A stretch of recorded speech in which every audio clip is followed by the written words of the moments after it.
Praise be Jesus Christ. One of my favorite stories of the Old Testament is the story of Queen Esther. The Jewish people were all about to be killed. And Queen Esther was their only hope.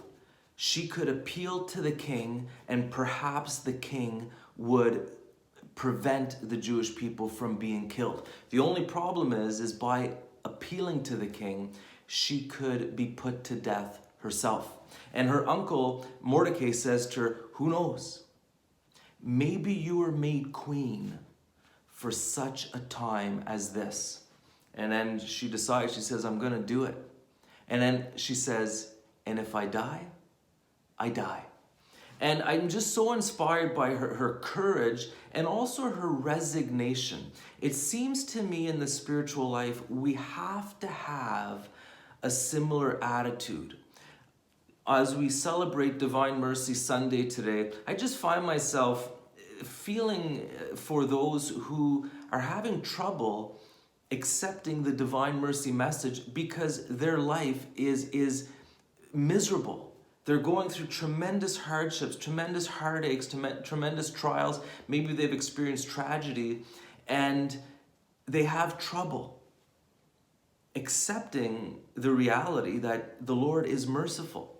You know, their thinking is, "Lord, if you're merciful, why don't you end this struggle of life? Why don't you just take us all straight to heaven? Why can't we skip planet Earth and go straight to the beatific vision?" And I think as we ponder this deeply and ask ourselves, do I really want that? Do I really want to skip this time of testing? This time of proving my love? I think the honest answer for most of us would be, no, I don't want to skip this. I want to journey through this life and accept whatever trials the Lord sends me, and I want to do this with courage and with faith and with love. And again, I think there's a fundamental resignation and surrender to God's plan and his trials, but also his joys, his blessings, but a fundamental resignation to saying, "Lord, bring it on. I know without your grace, I don't have the strength to do anything, but I know you're here to strengthen me, and so I will fight this fight. I'll fight this battle that you've placed me in. And I'll probably complain and whine a lot, but my fundamental decision is to fight the battle of life." And even worrying about, judgment, and will I go to purgatory? Might I even go to hell? Am I really forgiven? Do I need to do more to atone for my sins? I think the same thing. There's a fundamental, God, that's your problem.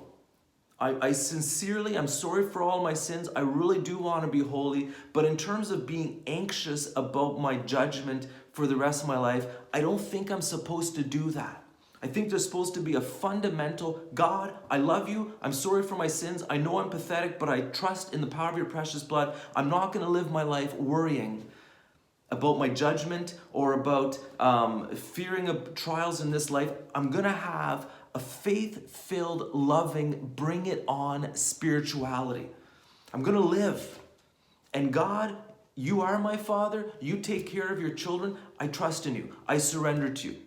And I accept you purify us, you discipline the children you love. I accept that. And so I'm going to have a fundamental, fearless, faith-filled approach to life. Lord, I accept this life, the trials, the joys. I accept everything. Bring it on. Viva Cristo.